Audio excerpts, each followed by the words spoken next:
Praise the lord. అందరికీ వందనాలు.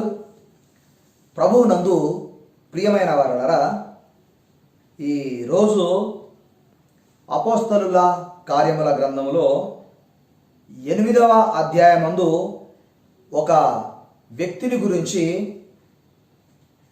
ధ్యానము చేయాలని ఆశపడుతూ ఉన్నా. ఆ వ్యక్తి ఐథియోపియా దేశస్థుడు. అయితే ఐథియోపియా దేశానికి రాణి కందాకే ఉండేది. అయితే ఆ ఐథియోపియా దేశానికి రాణిగా ఉన్న ఆ కందాకే యుద్ధ ఈ ఐథియోపియుడైనటువంటి నపుంసకుడు గొప్ప అధికారము కలిగిన వ్యక్తిగా, ఆ రాణి క్రింద కోశాధికారిగా అతడు ఉద్యోగం చేస్తూ ఉండేవాడు. అయితే అతని జీవితమును గురించి అపోస్తలుల కార్యముల గ్రంథము 8వ అధ్యాయంలో కొంత భాగం మాత్రమే వ్రాయబడింది. ఇక అతని గురించి ఆ 8వ అధ్యాయము తప్ప మరలా ఎక్కడా వ్రాయబడలేదు. అతని గురించి వ్రాయబడింది కొంతే అయినా అతని జీవితం ద్వారా చాలా సత్యాలను మనం నేర్చుకోవచ్చు. అయితే అతని జీవితంలో జరిగిన ఒక సంఘటన నేను మీ దృష్టికి తీసుకొని రావాలని ఆశపడుతున్నాను. అది ఏమిటో లేఖనములో చూద్దాం. అపోస్తలుల కార్యములు 8వ అధ్యాయము 39వ వచనం.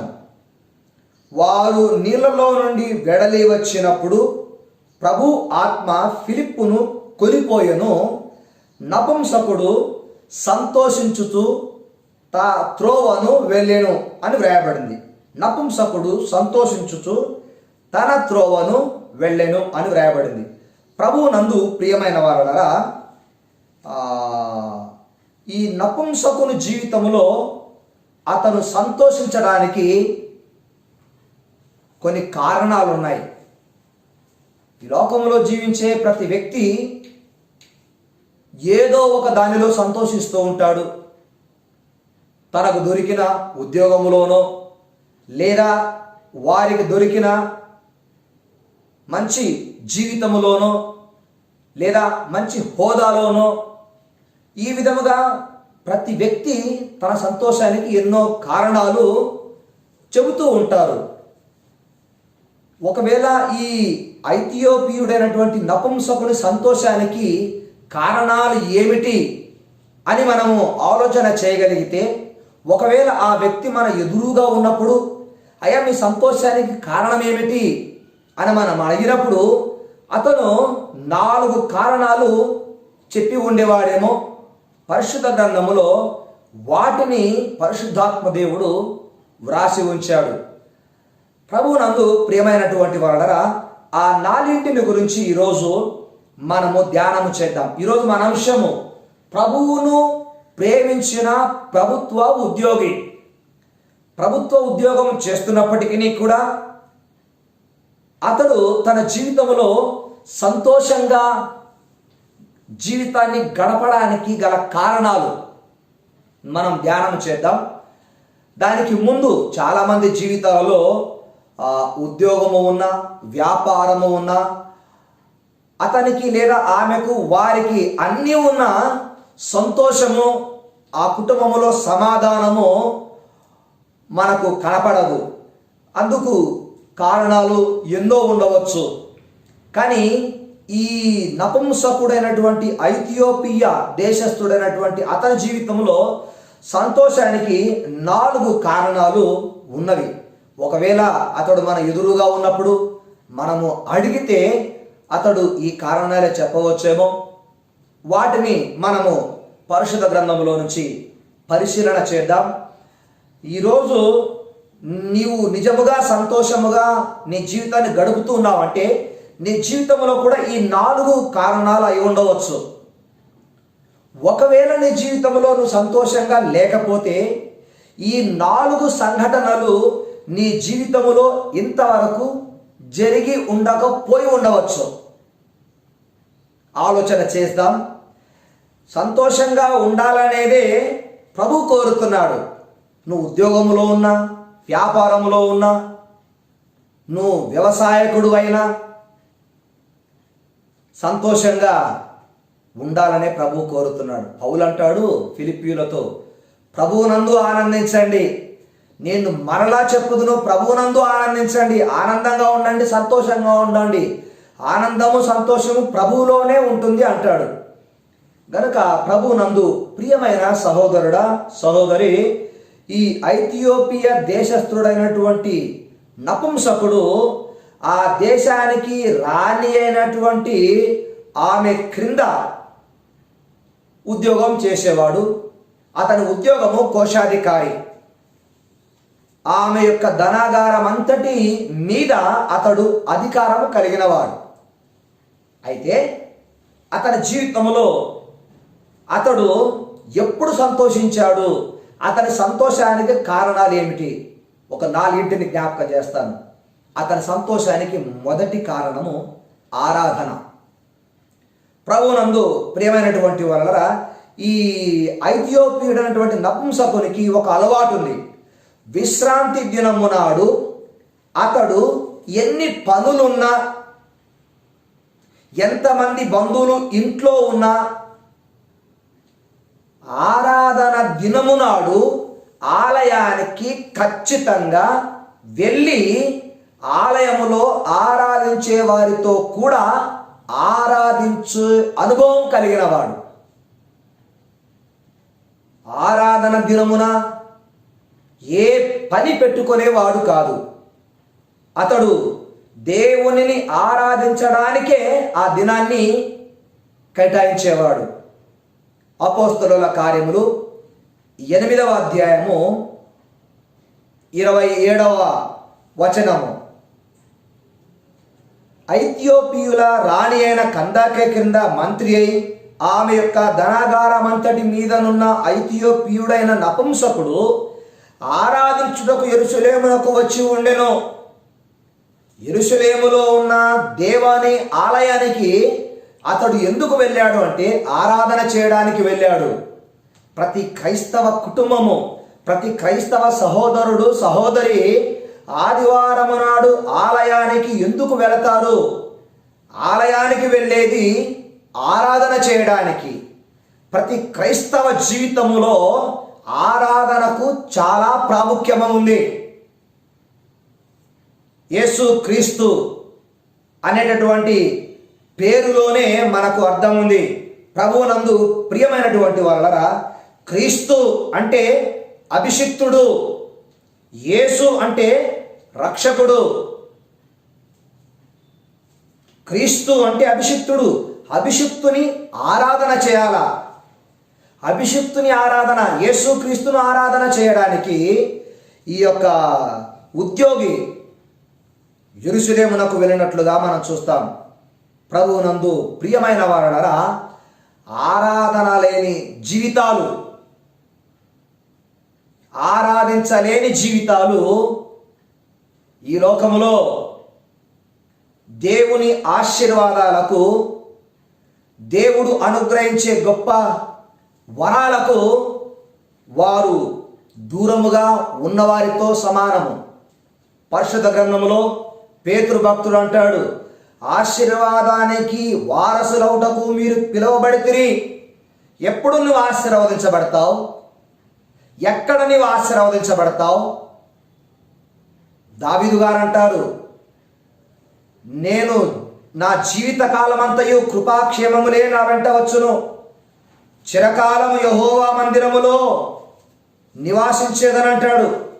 ప్రభువునందు ప్రియమైనటువంటి వారలారా, నా బ్రతుకు దినములన్నీ కృపాక్షేమములే నా వెంట వచ్చును, చిరకాలము యెహోవా మందిరములో నేను నివాసము చేసేదను. చిరకాలము, నా బ్రతుకు కాలమంతా నేను దేవుని మందిరములోనే నివసిస్తాను, దేవుని మందిరములో ఆరాధిస్తూ ఉంటాను.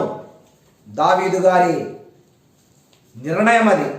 గనక ఈరోజు ఈ వర్తమానం వింటున్న ప్రియ సహోదరుడా, దేవుని సన్నిధిలో ఆరాధిస్తే ఆత్మీయ జీవితము బలపడుతోంది. ఆరాధన లేని జీవితాలు దేవునిని సంతోషించలేవు. అతని సంతోషానికి కారణము ఆరాధన.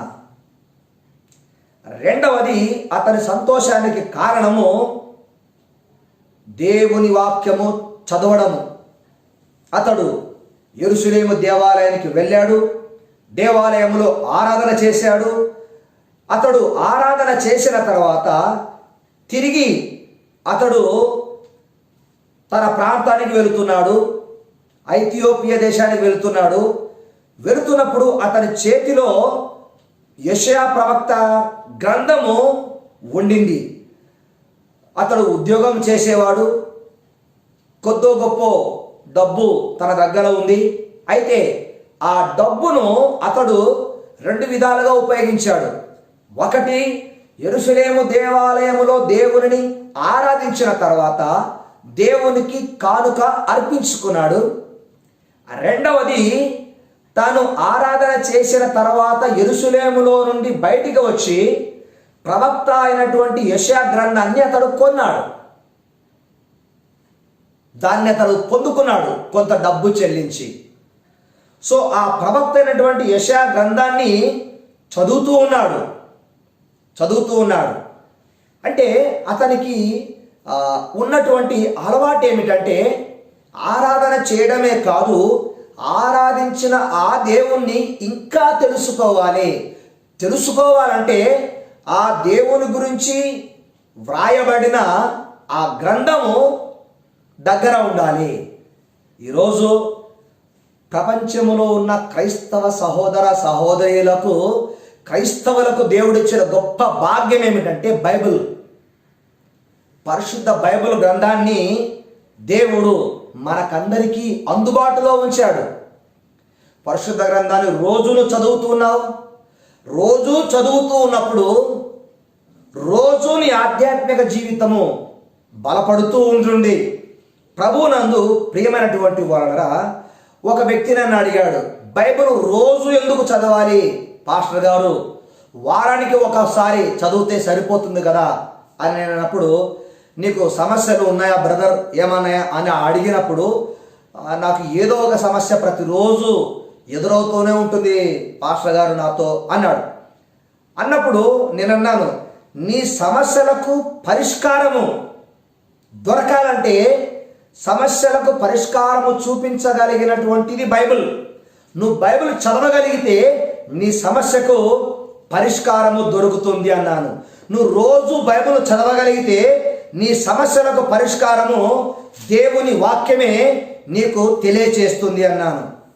అవునండి, ఈరోజు సమస్యలలో ఉన్నటువంటి వారు దేవుని వాక్యాన్ని చదివితే ఆ దేవుని వాక్యము ఏ సమస్యలో నువ్వు ఉన్నావో ఆ సమస్యను పరిష్కరించి నీకు సంతోషాన్ని, సమాధానాన్ని కలగజేస్తుంది.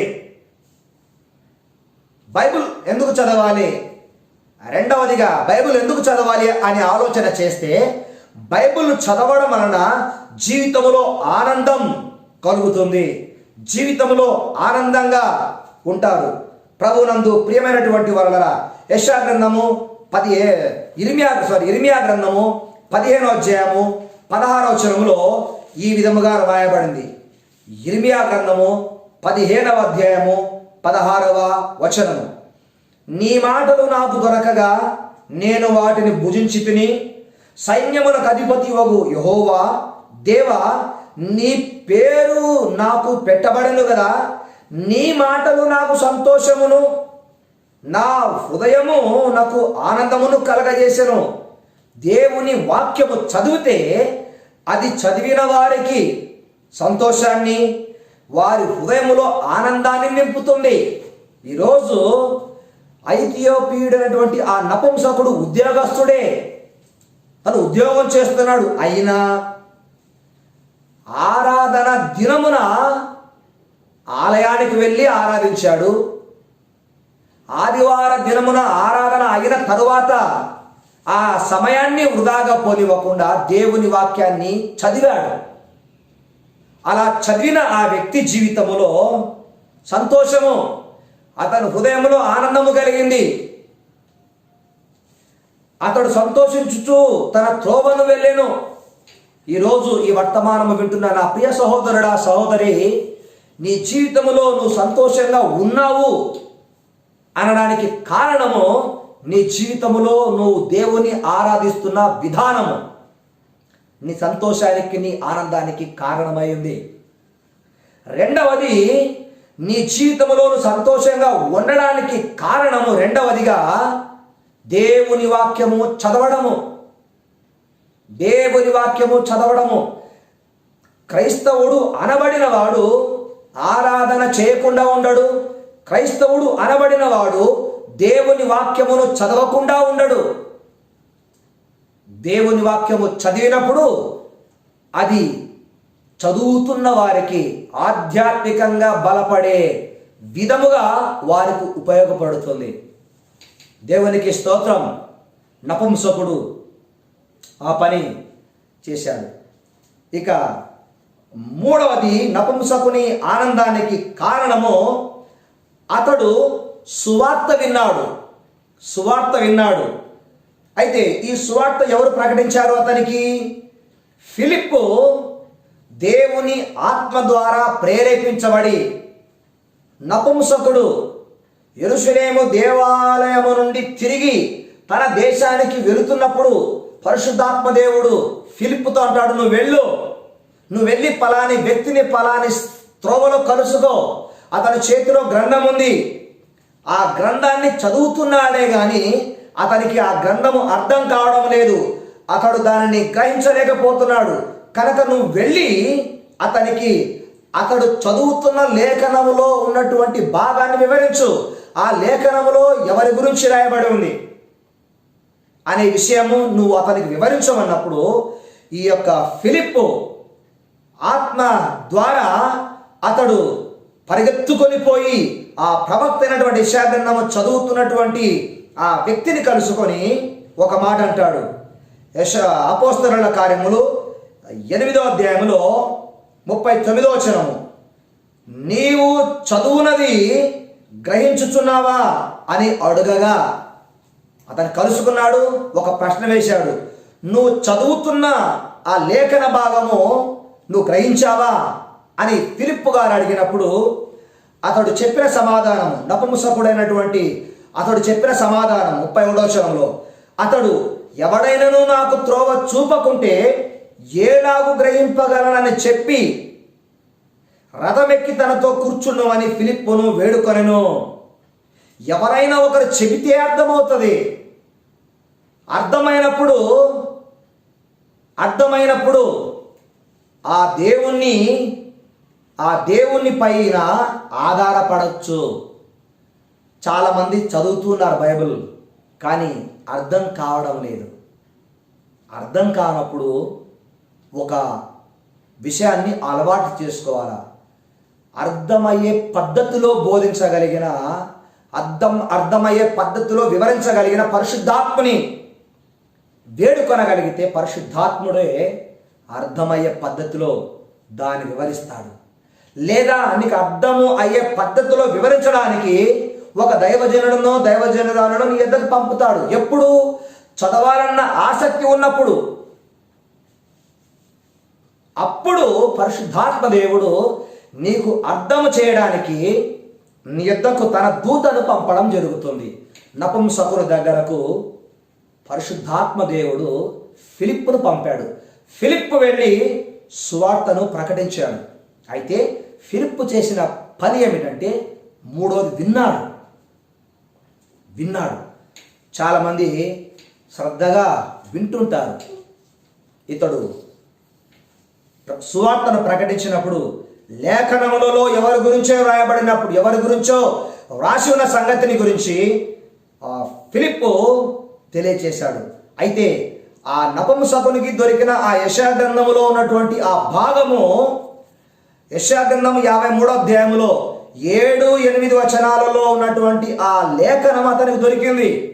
ఆ భాగాన్ని చదువుతున్నాడు. ఆ భాగంలో ఏముంది?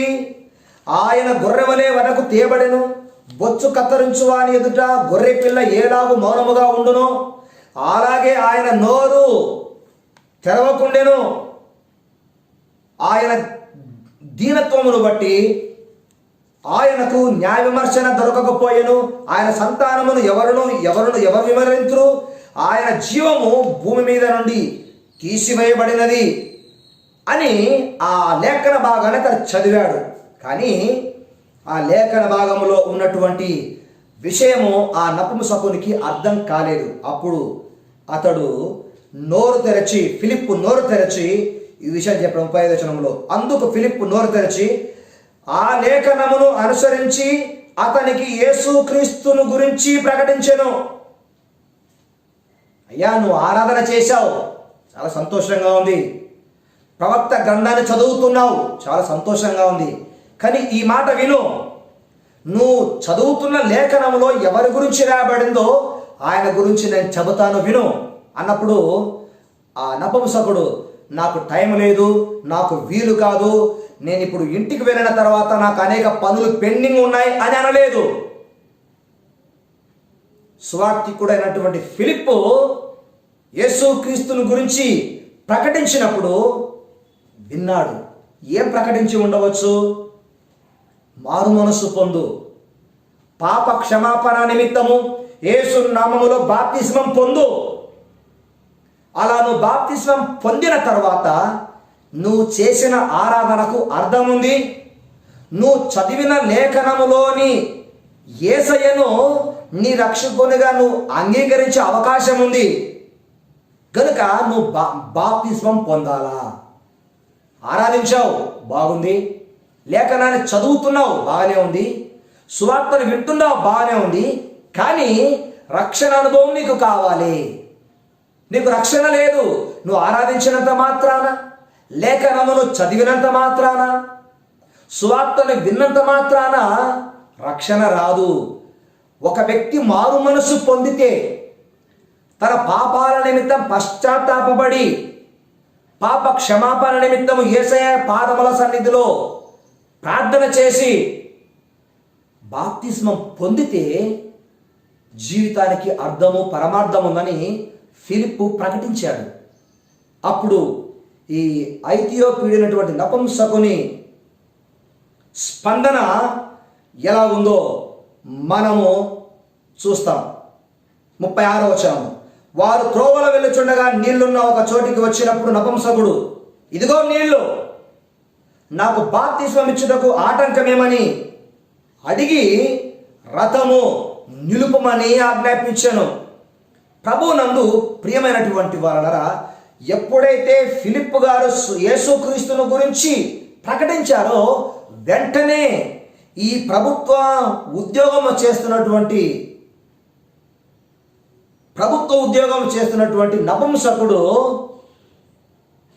బాప్తిస్మం పొందడానికి ఇష్టపడ్డాడు. వెంటనే ఆలస్యం చేయలేదు, వాయిదాలు వేయలేదు.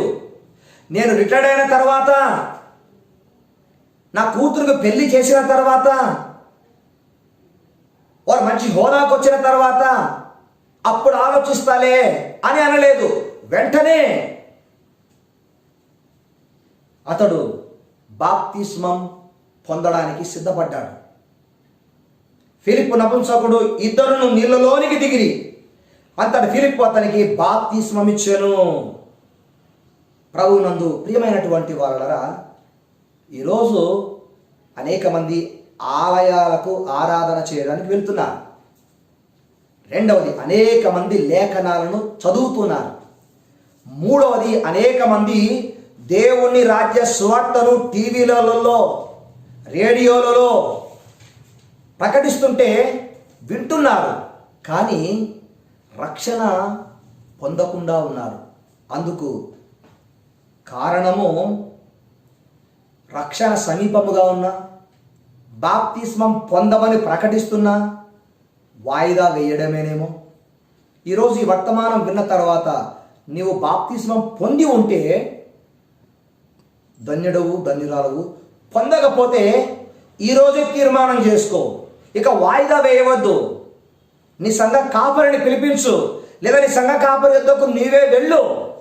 అయ్యా నాకు బాప్టిజం ఇవ్వండి, నా జీవితంలో నేను ఎప్పుడూ సంతోషంగా ఉండాలని ఆశపడుతూ ఉన్నాను అని నీ దైవజనుడికి చెప్పు. మీ స్థానిక సంఘ కాపరికి చెప్పు, వారు నీకు బాప్తిస్మం ఇస్తారు. దైవజనులు సంఘ ప్రియ బిడ్డలు సంతోషంగా ఉండాలనే కోరుతున్నారు. కనుక మీరు సంతోషంగా ఉండాలంటే ఆరాధిస్తే సరిపోదు, బైబిల్ చదివినంత మాత్రమే సరిపోదు, ఆదివారం నాడు ఆలయంలో దేవుని వాక్యాన్ని విన్నంత మాత్రమే సరిపోదు. నువ్వు సంతోషంగా ఉండాలంటే ఇంకా ఏదో చేయాలి. ఏం చేయాలి? వెంటనే బాప్తిస్మం పొందు. బాప్తిస్మం పొందితే నీవు దేవుని కుమారుడు అవుతావు, దేవుని కుమార్తె అవుతావు. అప్పుడు దేవుడు తన బిడ్డలను ఎప్పుడూ సంతోషంగా ఉండే, ఎప్పుడూ సమాధానముగా ఉండే, ఎప్పుడూ దేవుని సమృద్ధిని కలిగి ఉండే ఆశీర్వాదాన్ని అనుభవిస్తాడు. ఈరోజు అట్టి ఆశీర్వాదాన్ని నీవు పొందాలని నేను కోరుతున్నాను. ప్రభుత్వ ఉద్యోగి కానీ అతడు ప్రభువును నమ్మిన ప్రభుత్వ ఉద్యోగి. చాలామందికి ప్రభు దగ్గరకు రావడానికి ఉద్యోగాలు కాస్త ఆటంకంగా ఉంటాయి. వాస్తవమే, ప్రభుత్వానికి లోబడి ఉండవలసినది కనుక ప్రభుత్వానికి లోబడవలసినటువంటి వారు ప్రభుత్వానికి లోబడే పనులు చేయాలి. కానీ ఆదివారం నాడు మాత్రము ఏ ఆటంకము ప్రభుత్వము చెప్పదు, ఆరాధనకు వెళ్ళవద్దని చెప్పదు.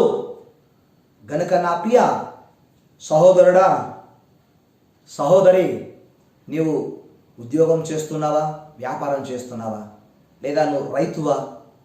కానీ ఒకటి, ఆదివారము దేవుని ఆరాధించే దినమని గుర్తు చేసుకొని ఆ దినము నాడు దేవుని ఆత్మతో సత్యముతో ఆరాధించు. దేవుని వాక్యాన్ని ఆ రోజంతా చదువు. వీలైతే ప్రతిరోజు సమయం దొరికినప్పుడల్లా చదువు. ఆ లేఖనం చదవడం వలన నీ సమస్యలకు పరిష్కారము దొరుకుతుంది. నీ జీవితంలో నువ్వు ఆనందంగా గడుపుతావు. మూడవది, నీవు ఒక ఆదివారం మాత్రమే కాదు, వీలు దొరికినప్పుడల్లా, సమయం ఉన్నప్పుడల్లా దేవుని వాక్యాన్ని విను. టీవీ ఆన్ చేస్తే టీవీలో అనేక ఛానల్స్లో దేవుని సువార్త ప్రకటించబడుతుంది, విను. నాలుగవది, బాప్తిస్మం పొంది ఉంటే నీ రక్షణను కాపాడుకో. పొందకపోతే నేడే రక్షణ దినమని బైబిల్ సెలవిస్తుంది. కనుక బాప్తిస్మం పొంది ప్రభు బిడ్డగా నీవు జీవించాలని నేను మనస్ఫూర్తిగా కోరుతున్నాను. అట్టి కృప దేవుడు దయచేయునుగాక. ప్రార్థన. పరిశుద్ధుడమైన తండ్రి, ఐథియోపియుడైనటువంటి నపుంసకుని జీవితంలో జరిగిన ఒక గొప్ప మార్పును గురించి ఈరోజు మీ ప్రియ బిడ్డలకు తెలియచేయడానికి మీరు జ్ఞాపకం చేసినందుకు వందనాలు. చాలామంది నాయనా వారి జీవితంలో వారు ప్రభువా ఉద్యోగాలు వ్యాపారాలు చేస్తూ వాటిలోనే సంతోషిస్తూ ఉన్నారు. కానీ ఈ ఐథియోపియుడైనటువంటి నపుంసకుడు తాను ప్రభుత్వ ఉద్యోగి అయినప్పటికీ కూడా తన జీవితంలో సంతోషము సమాధానము లేదేమో. ఎప్పుడైతే అతడు మిమ్మల్ని ఆరాధించి మీ వాక్యాన్ని చదివి వాక్యములో మీ గురించి తెలుసుకొని ఒక దైవజనుడు చెప్పినప్పుడు ఆ మాట విని అంగీకరించి బాప్తిస్మం పొందాడో అప్పుడు అతని జీవితంలో సంతోషము ప్రారంభమైంది. ఈరోజు ఈ వర్తమానం విన్న ప్రియుల జీవితాలలో ఇలాంటి సంతోషాన్ని మీరు కలగజేసినందుకు మీకు వందనాలు చెల్లిస్తున్నాము నాయన. ఇంకా ఎంతమంది అయితే ఉద్యోగాలను వ్యాపారాలను చూసుకొని సంతోషిస్తుంటే వారి జీవితంలో అది నిజమైన సంతోషము కాదని వారు తెలుసుకొని యేసునందే సంతోషమని, ప్రభువునందే ఆనందమని వారు తెలుసుకున్నట్లుగా తెలుసుకొని మిమ్మల్ని నమ్మి బాప్తిస్మం పొందినట్లుగా వారిని ప్రేరేపించి బాప్తిస్మము కొరకు సిద్ధపరిచి మీ కార్యమును జరిగించి వారి సంతోషాన్ని వారికి ప్రసాదించి మహిమను పొందుకొనమని మా ప్రభు రక్షకుడైన యేసుక్రీస్తు నామములో ప్రార్థిస్తున్నాము తండ్రి. Amen, amen. తండ్రి, కుమార, పరిశుద్ధాత్మని యొక్క అన్యోన్య సహవాసము, సమాధానము, ఆయన ఇచ్చు సంతోషము సదా మనకెల్లరికీ తోడై ఉండునుగాక. Amen. Amen. Praise the lord. God bless you.